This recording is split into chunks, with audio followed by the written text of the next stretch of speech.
السلام علیکم ورحمۃ اللہ تعالی وبرکاتہ نحمده ونصلي ونسلم على رسوله الكريم اما بعد فاعوذ بالله من الشیطان الرجیم بسم اللہ الرحمن الرحیم ان اللہ وملائکته يصلون على النبی یا ایها الذین آمنوا صلوا علیہ وسلموا تسلیما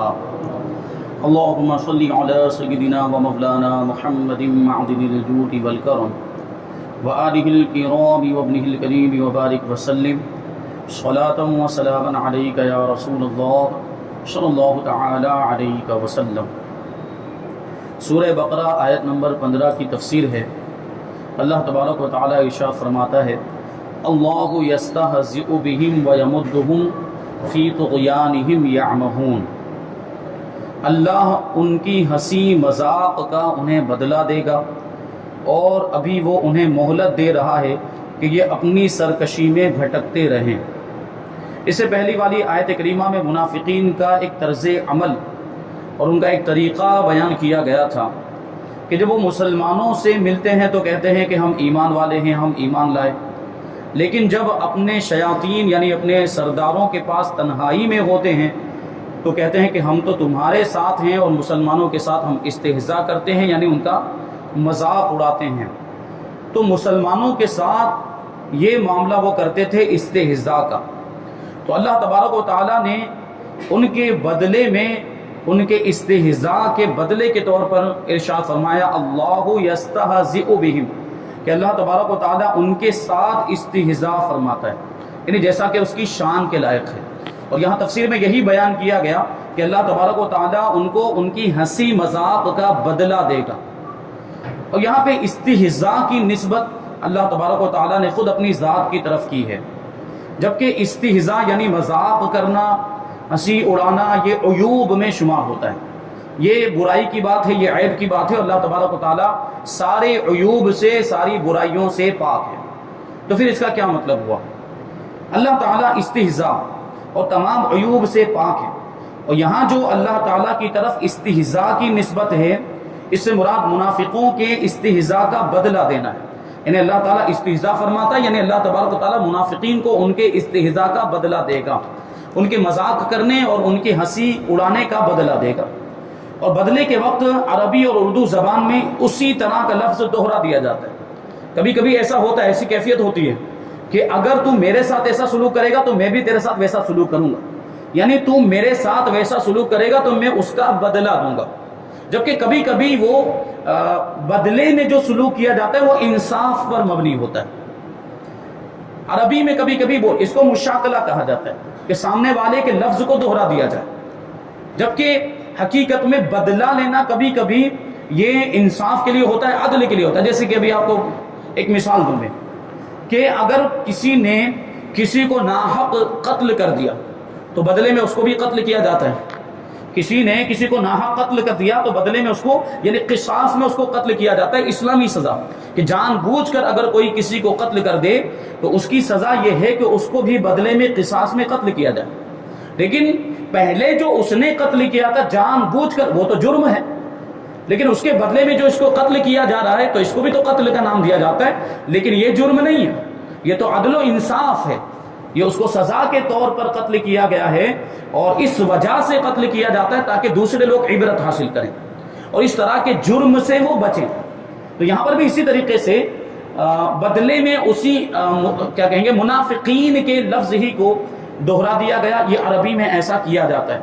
جیسے کہا جائے کہ برائی کا بدلہ برائی ہی ہوتا ہے، حالانکہ برائی کا بدلہ تو عدل و انصاف اور آدمی کا حق ہوتا ہے، اس کو ایسے تعبیر کر دیا جاتا ہے۔ آیت نمبر 16 اللہ تبارک و تعالی ارشاد فرماتا ہے اولئک الذین اشتروا الضلالۃ بالہدی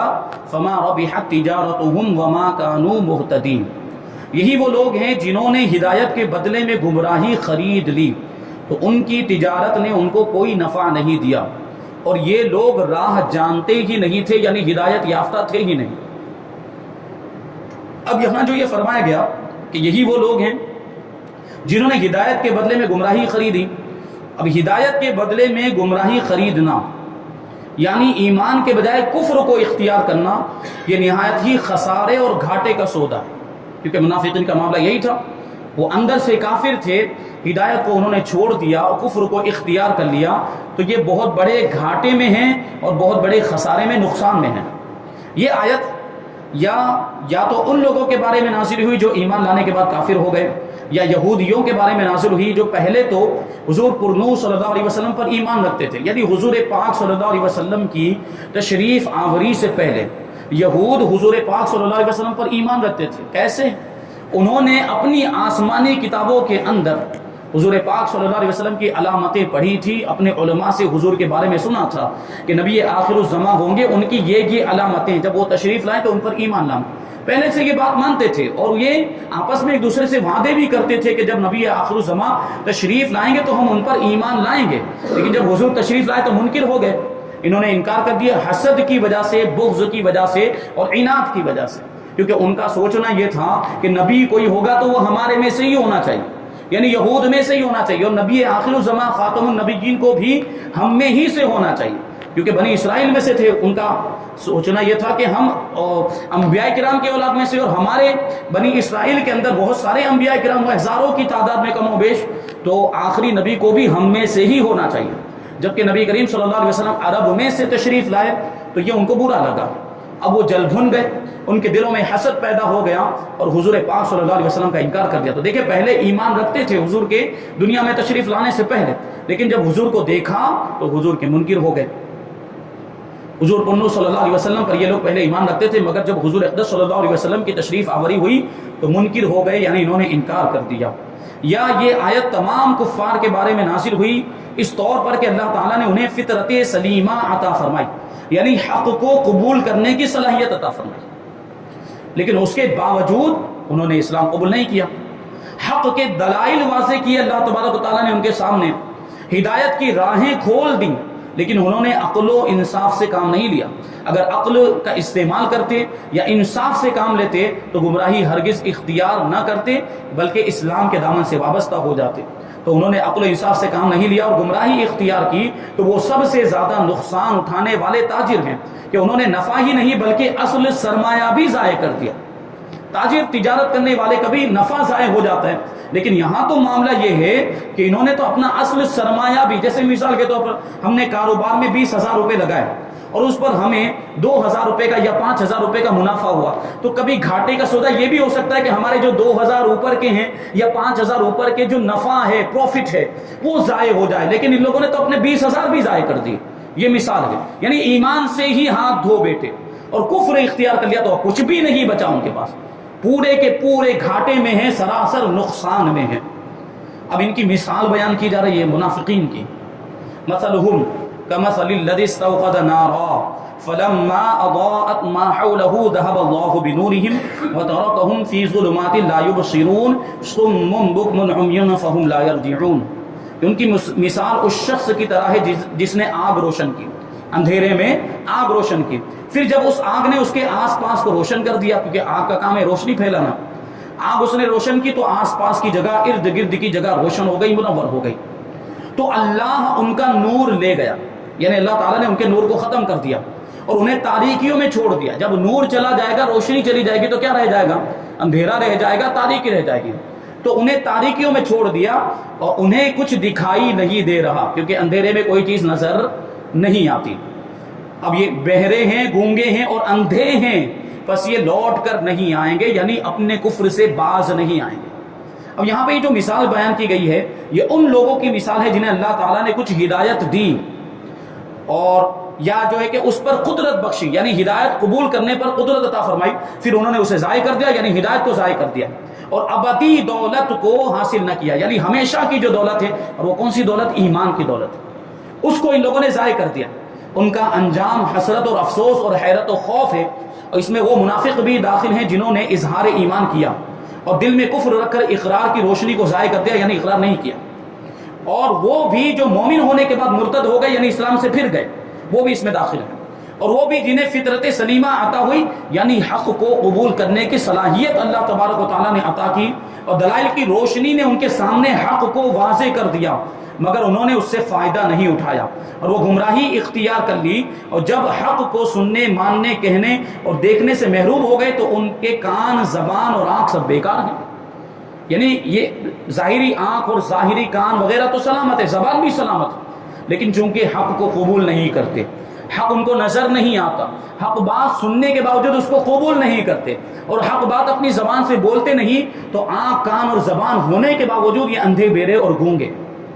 اور ان کی یہ مثال بیان کی گئی، غور کرنے کی ضرورت ہے کہ دلائل واضح ہو چکے ہیں، ساری چیزیں اللہ تبارک و تعالیٰ نے فطرت سلیمہ بھی عطا فرمائی، یعنی گویا کہ ان کے لیے ایک روشنی مہیا کر دی گئی، اللہ تبارک و تعالیٰ نے ایک نور کا انتظام کیا، لیکن اس سے ان لوگوں نے فائدہ نہیں اٹھایا۔ تو کیا ہوا؟ اللہ تبارک و تعالیٰ نے اس نور کو ختم کر دیا۔ اب کیا ہوگا؟ یہ ہمیشہ کے لیے اندھیرے میں رہ گئے، اب ہمیشہ کے لیے یہ اندھیرے میں ہی اور تاریکیوں میں ہی رہیں گے، اب ان کو اب دلائل سے کوئی فائدہ حاصل نہیں ہونے والا۔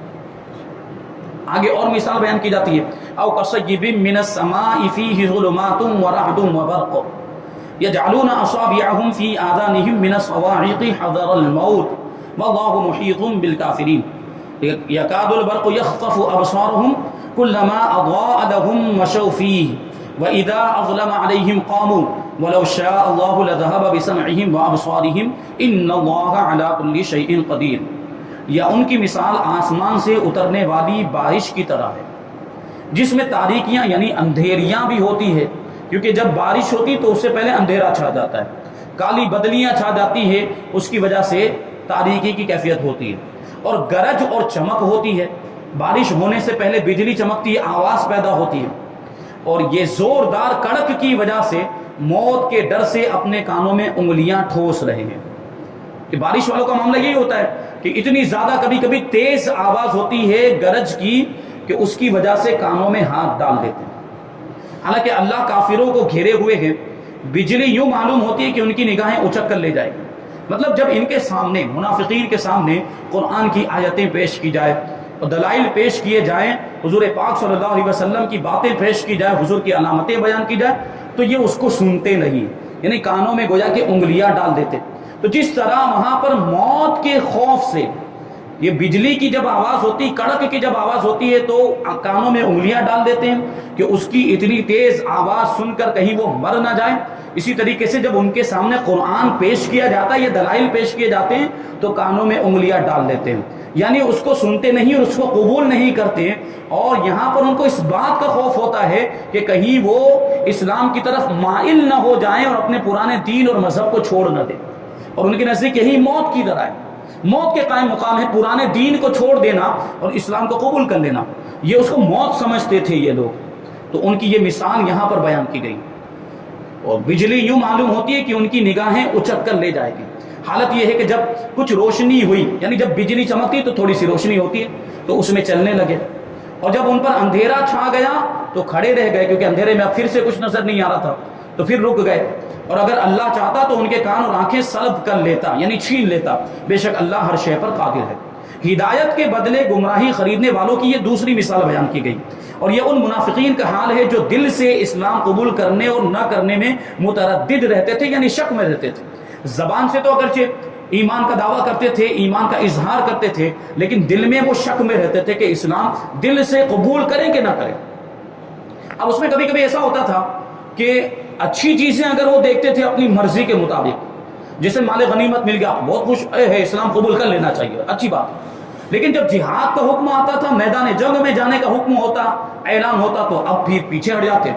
کیونکہ ظاہر سی بات ہے جہاد میں جب جائیں گے تو وہاں تکلیفوں کا سامنا ہوگا اور ہو سکتا ہے جان بھی قربان کرنی پڑ جائے، تو یہ ان کو بھاری پڑتا، اور پھر سے اب وہ کفر میں چلے جاتے تھے، پھر سے کفر کی طرف پلٹ جاتے تھے۔ تو یہ ان کی کیفیت رہتی تھی، اپنی مرضی کے مطابق کوئی چیزیں دیکھتے تو اسلام کی طرف مائل ہوتے تھے، لیکن جب اپنی مرضی کے خلاف کوئی تکلیف والی چیز دیکھتے تھے یا احکام شریعت کو دیکھتے تھے جس میں سختی ہوتی تو پھر پیچھے ہٹ جاتے، پھر سے کفر میں چلے جاتے تھے۔ تو یہ متردد رہنے کا یہ مطلب ہے۔ ان کے بارے میں فرمایا کہ جس طرح اندھیری رات اور بادل و بارش کی تاریکیوں میں مسافر متحیر ہوتا ہے، کہ اندھیری رات ہے، وہاں پہ اندھیرے میں چل نہیں پاتا، تھوڑا اجالا ہوتا ہے تو چلنے لگ جاتا ہے، لیکن پھر اندھیرا ہوتا ہے تو رک جاتا ہے، پھر آگے نہیں بڑھ پاتا۔ ان کی یہی کیفیت کہ اپنی مرضی کے مطابق چیزیں دیکھتے ہیں تو پھر اسلام کی طرف مائل ہو جاتے ہیں، لیکن اپنی مرضی کے خلاف کوئی چیز دیکھتے ہیں تو پھر سے ٹھہر جاتے ہیں، یعنی اپنے کفر کے اندر ہی رک جاتے ہیں یا کفر کی طرف پلٹ جاتے ہیں۔ جب بجلی چمکتی ہے تو مسافر کچھ چل لیتا ہے، لیکن جب اندھیرا ہوتا ہے تو کھڑا رہ جاتا ہے۔ اسی طرح اسلام کے غلبے اور معجزات کی روشنی اور آرام کے وقت منافق اسلام کی طرف راغب ہوتے ہیں۔ جب نعمتیں ملتی ہیں اور جب آرام ہوتا ہے، کوئی تکلیف نہیں ہوتی، تو اسلام کی طرف رغبت کرتے ہیں، لیکن جب کوئی مشقت پیش آتی ہے، کوئی تکلیف پیش آتی ہے تو کفر کی تاریکی میں کھڑے رہ جاتے ہیں اور اسلام سے ہٹنے لگتے ہیں، کفر کی طرف پلٹنے لگتے ہیں۔ اور یہی مقام اپنے اور بیگانے، مخلص اور منافق کی پہچان کا ہوتا ہے، یعنی اسی موقع پر اپنے اور بیگانے کو جانا جا سکتا ہے اور مومن اور منافق کی پہچان کی جا سکتی ہے۔ منافقین کی اسی طرح کی حالت سورہ نور آیت نمبر 48 اور 49 میں بھی بیان کی گئی۔ یہاں پر جو آگے یہ فرمایا گیا کہ ان اللہ علی کل شیء قدیر، کہ بے شک اللہ تبارک و تعالی ہر شے پر قادر ہے۔ تو یہاں شے سے مراد کیا ہے؟ اللہ تبارک و تعالی قادر مطلق ہے، تو یہاں شے کے بارے میں کہتے ہیں شے اسی کو کہتے ہیں جسے اللہ تعالیٰ چاہے۔ اللہ تبارک و تعالیٰ جس چیز کو چاہے اللہ تبارک و تعالیٰ اس پر قدرت رکھتا ہے، اور جو مشیت یعنی چاہنے کے تحت آ سکے اسے شے کہیں گے۔ جو اللہ تعالیٰ کی مشیت اور ارادے کے تحت داخل ہو، جو اللہ کی قدرت کے تحت داخل ہو، اسے شے کہا جائے گا، اور جو اللہ تعالیٰ کی قدرت کے تحت داخل ہی نہ ہو وہ شے بھی نہیں۔ ہر ممکن چیز شے میں داخل ہے۔ ہر ممکن چیز کا کیا مطلب ہوا؟ یعنی جو چیزیں اللہ تبارک و تعالیٰ کی شان کے لائق ہیں، جو چیزیں اللہ تبارک و تعالیٰ کی قدرت کے تحت داخل ہیں، جو اللہ تبارک و تعالیٰ کی ذات کے لیے ناممکن یا محال نہیں ہے، جیسے اللہ تبارک و تعالیٰ جھوٹ سے، غیبت سے اور تمام برائیوں سے پاک ہے، کیونکہ اللہ تعالیٰ خدا ہے، اور خدا کا تمام برائیوں سے اور عیوب سے پاک ہونا ضروری ہے۔ اس کے اندر کوئی بھی کمی، کوئی بھی نقصان، کوئی بھی عیب نہیں ہو سکتا، اور اگر کوئی عیب ہو، کوئی برائی ہو تو پھر وہ خدا نہیں ہو سکتا۔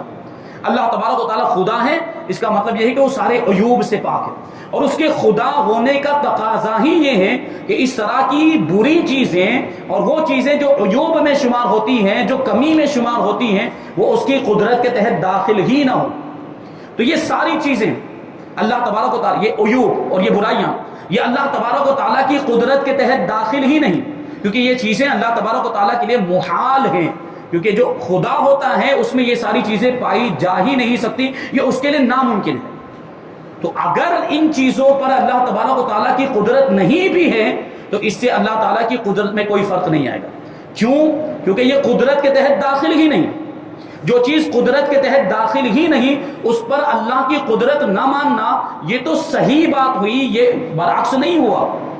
یہ تو ماننا ہے کہ اللہ تبارک و تعالیٰ ان چیزوں پر قادر ہی نہیں، کا مطلب یہ ہے کہ اللہ تبارک و تعالیٰ کے لیے چیزیں محال ہیں۔ اللہ تبارک و تعالیٰ جھوٹ سے پاک ہے اور سارے عیوب سے پاک ہے۔ اب جو ہمارے مخالفین وہابیہ یہ بات کہہ دیتے ہیں، ان کی کتابوں کے اندر لکھی ہوئی ہے، فتاوی رشیدیہ وغیرہ کے اندر، کہ معاذ اللہ تبارک و تعالیٰ جھوٹ بول سکتا ہے، کہ اگر اللہ تبارک و تعالیٰ جھوٹ پر قادر نہ ہو تو اس کی قدرت میں کمی آ جائے گی معاذ اللہ۔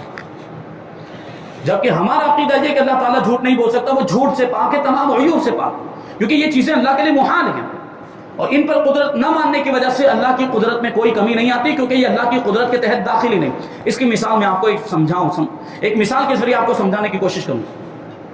آپ کہیں پر جاب کرتے ہیں، کوئی ملازمت، کوئی کام کرتے ہیں، اور آپ کو کچھ مخصوص کام ہیں جو سونپے گئے، اور ان کا آپ کو پورا اختیار دے دیا گیا کہ یہ کام آپ کو کرنے ہیں، اور یہ کام آپ کو آپ کے اختیار میں دے دیے گئے۔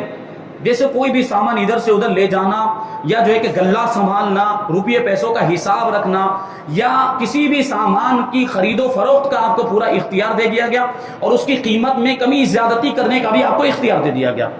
تو اس کا مطلب کیا ہوا کہ یہ سارے کام آپ کر سکتے ہیں، یہ سارے کام آپ کی قدرت کے تحت داخل ہوئے، مطلب ہوا۔ اب اگر آپ اس میں کوئی کمی کرتے ہیں تو کہا جائے گا کہ آپ نے اپنے اختیارات والے کام اور جو ذمہ داری والی کام تھے اس میں آپ نے کمی کی، یہ کہا جائے گا۔ لیکن آپ کے یہ سارے اختیارات ہیں، اور اس کے علاوہ کوئی دوسرا کام، کوئی خارجی کام ہے، جیسے مثال کے طور پر جھاڑو لگانا، یہ آپ کے اختیار میں نہیں تھا، یہ آپ کی ذمہ داری نہیں تھی۔ جھاڑو لگانا مطلب دکان میں جھاڑو لگانا یا دکان کے باہر جھاڑو لگانا، یہ آپ کے اختیار میں نہیں تھا، اور آپ کی قدرت میں بھی نہیں تھا، اور آپ کی ذمہ داری بھی نہیں تھی۔ تو اب اگر جھاڑو نہیں لگاتے ہیں آپ، تو آپ کو یہ نہیں کہا جائے گا کہ آپ نے ذمہ داری میں کمی کی یا آپ کے اختیار میں کمی آ گئی، ایسا نہیں ہوتا،